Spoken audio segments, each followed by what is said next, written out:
여기에 이강인 선수가 우상인 선수를 언급하며 화제입니다. 축구선수 이강인이 우상을 언급했는데요.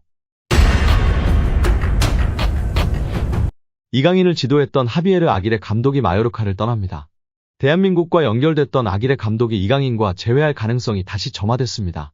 마요르카 구단이 23일 공식 홈페이지를 통해 아기레 감독이 이번 시즌을 끝으로 마요르카와 결별한다고 발표했습니다.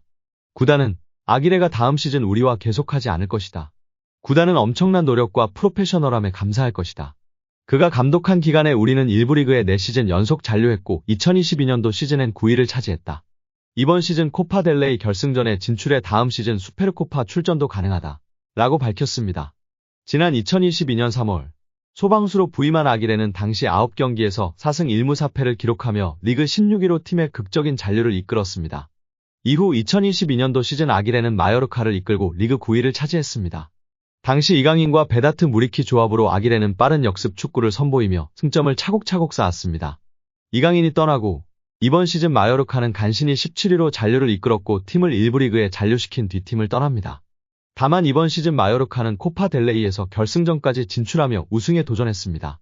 빌바오에게 3대5로 패해 탈락했지만 2002년도 시즌 우승한 시즌 이후 21년 만에 결승전에 진출한 역사를 쓰며 찬사를 받았었습니다. 아기레가 팀을 떠나면서 그의 향후 거취에도 관심이 쏠리고 있습니다. 그는 스페인 현지 매체로부터 대한민국 축구 국가대표팀 감독직에 연결되기도 했습니다. 스페인 언론 마르카가 지난 1일 아기레 감독이 재계약이 미뤄지고 있으며 다른 선택지 중 하나로 대한민국 축구 국가대표팀 감독직이 거론됐다고 전했습니다. 언론은 아기레의 재계약이 여전히 열려있다. 아직 이뤄지지 않았고 쉽지 않을 것이다. 그는 마지막 2년 이상의 계약을 원하고 있다. 아마도 그의 감독 경력의 마지막이 될 것이다. 이외에도 그에게 다른 여러 선택지가 있다. 라고 보도했습니다. 언론은 마요르카만 아기레와 협상 테이블에 앉은 건 아니다. 선택지 중 하나는 아시아이며 대한민국 국가대표팀이다. 위르겐 클린스만이 최근 경질됐으며 가장 강력한 공석 감독직 중 하나다. 라고 설명했습니다. 이어 다른 선택지는 멕시코 축구 대표팀이다. 남은 하나의 선택지는 스페인일 것 이라며 덧붙였습니다. 임시 감독 체제로 일단 6월 A매치를 치르면서 KFA는 원점에서 정식 감독 선임 절차를 다시 시작하는데요. 제시 마치 캐나다 축구 국가대표팀 감독, 헤수스 카사스 이라크 축구 대표팀 감독과의 협상에서 협의를 찾지 못하면서 현재 KFA 협상단의 협상력이 도마 위로 오른 상황입니다. 감독 후보군만 협상단에 제공하는 국가대표 전력 강화위원회는 다시 새롭게 최종 후보군을 추린다고 밝혔습니다. 새롭게 아기레 감독도 후보군에 올라 감독이 된다면 이강인과 재회할 가능성도 있는데요. 축구팬과 전문가들은 실리 축구와 명확한 성과를 낸 아기레 감독을 높이 평가하고 있습니다. 벤투 감독은 이강인을 명단에 올린 중요한 이유는 그가 바뀌어서다. 마인드의 변화와 마요르카에서의 활약으로 월드컵 출전의 자격을 증명했다. 그는 마요르카에서 완전히 다른 선수가 되었다. 그의 변화를 이끌어준 중요한 두 사람은 본인과 클럽 감독 하비에르 아기레일 것이다. 이강인은 스스로 스타일을 바꿔야 한다고 인정한 것 같고 아기레 감독은 그런 변화에 대한 확신을 줬을 것이다. 이강인의 훈련 퍼포먼스와 합숙에서 보여준 모습들이 월드컵 무대에서 좋은 성과를 이어졌다고 돌아봤습니다.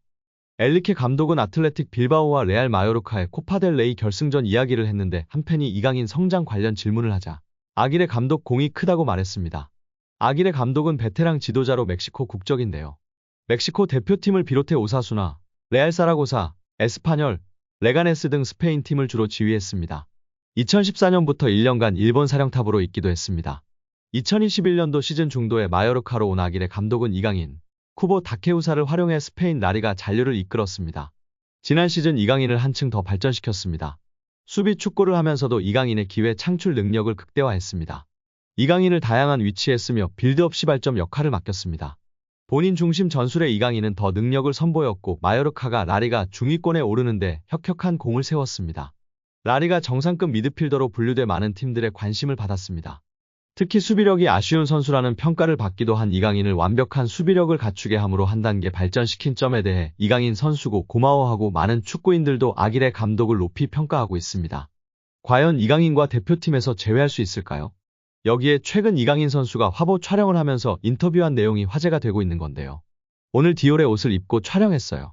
마침 디올은 PSG와 돈독한 우정을 자랑하고 있고 파리를 대표하는 브랜드죠. 팀원들의 반응은 어땠어요? 팀원들은 제가 뭘 입고 어떤 화보에 나오는지 대단히 관심이 많아요.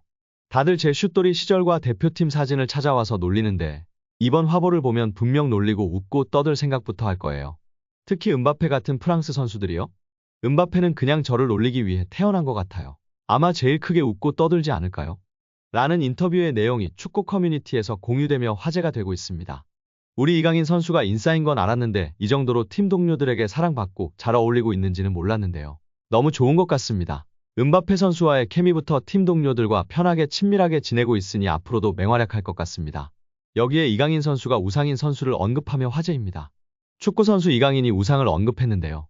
24일 유튜브 채널 GQ 코리아에는 이강인 씨, 그래서 베컴 형이랑 무슨 얘기했다고요? 이강인 앨범에서 건져 올린 귀한 남친 짤이라는 영상이 게재됐습니다. 이강인은 핸드폰에 저장된 사진들을 보여줬습니다. 팥빙수 먹는 사진을 공개하며 제가 팥빙수를 좋아한다. 한국에서도 팥빙수를 자주 못 먹었는데 이번에 파리로 이적하면서 어떻게 알아보니까 파리에 팥빙수집이 있다고 해서 가족들과 함께 팥빙수를 먹으러 갔던 기억이 난다 라고 말했습니다. 그는 줄까지 섰다, 맛있더라 라고 덧붙였습니다.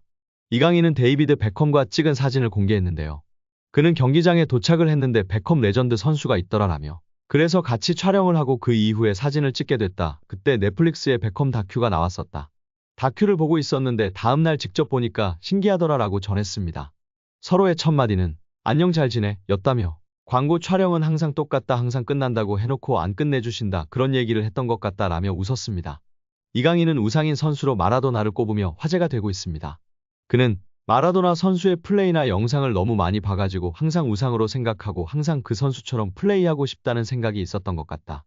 너무 많은 선수분들이 있지만 그래도 저는 어렸을 때부터 항상 마라도나가 제 우상이었기 때문에 저에게는 제일 큰 영향을 준 레전드 축구 선수이지 않나 생각한다 라고 밝혔습니다. 이를 통해 많은 축구 전문가들이 메시의 드리블과 이강인의 드리블이 닮았다고 이야기하는 공통분모가 바로 마라도나라고 입을 모으고 있는데요. 어린 시절 이강인의 아버지는 마라도나의 팬이었다고 알려져 있습니다. 자연스럽게 마라도나의 영상을 봐왔고 익숙했다고 전했는데요. 그런 이강인 선수가 왼발을 쓰고 스페인에서 축구를 하면서 당연히 마라도나와 스페인 축구에 영향을 받을 수밖에 없었을 것 같습니다. 메시 또한 아르헨티나의 전설 마라도나가 우상이라고 밝혔었죠. 자연스럽게 마라도나의 발자취를 따라가고 있는 두 선수기이기 때문에 우리 이강인 선수의 플레이가 메시를 닮았다는 이야기를 듣는 것 같다고 전문가들이 평가하곤 했습니다. 이어 이강인 선수는 마라도나 선수의 축구의 모든 점을 담고 싶다. 제일 좋아하는 플레이 스타일을 가진 선수였고 리더십이나 그런 부분에서도 엄청 강력했다는 얘기를 들어가지고 저한테 제일 영향이 컸던 것 같다 라고 덧붙였습니다. 또한 축구선수 정우영, 송민규와 찍은 사진을 공개하며 크리스마스 휴가를 다 받아가지고 우영이 형이랑 민규 형이 파리로 와서 같이 저녁을 먹었다 라고 밝혔습니다. 이강인은 우영이 형이 강아지를 키우는데 너무 귀엽더라. 강아지가 하나도 안 짖고 너무 순하고 애교도 엄청 많았다. 저도 강아지를 키워보고 싶은 마음은 있는데 쉽지 않더라 라고 말했습니다. 이강인은 정우영, 송민규와 한국 축구와 독일 축구에 대해 얘기를 나눴고 서로의 고민도 들어줬다고 밝혔습니다. 그러면서 제 주변에 사람이 많이 없다. 같이 축구하는 형들이 대부분 저의 친한 지인들인데 형들이랑 같이 밥을 먹으면서 이렇게 얘기를 나누는 게 저한테는 축구 다음으로 제일 행복한 것 같다 라고 전했습니다. 사적으로 자주 보는 선수로 기성용도 언급했는데요. 이강인은 저랑 엄청 잘 맞고 성격적인 부분도 너무 잘 맞아서 밥 먹으면서 얘기하기 시작하면 시간이 너무 빨리 간다. 기성용 선배가 아기가 있지 않나 그래서 빨리 도망가시더라 라고 말했습니다. 프랑스어는 매주 레슨을 받고 있다며 조금씩 늘고 있는데 불어가 생각보다 어렵더라. 빨리 배울 줄 알았는데 좀 시간이 걸릴 것 같긴 하다. 그래도 프랑스 구단에 왔기 때문에 당연히 불어를 배워야 한다고 생각해서 노력 중이다 라고 답했습니다.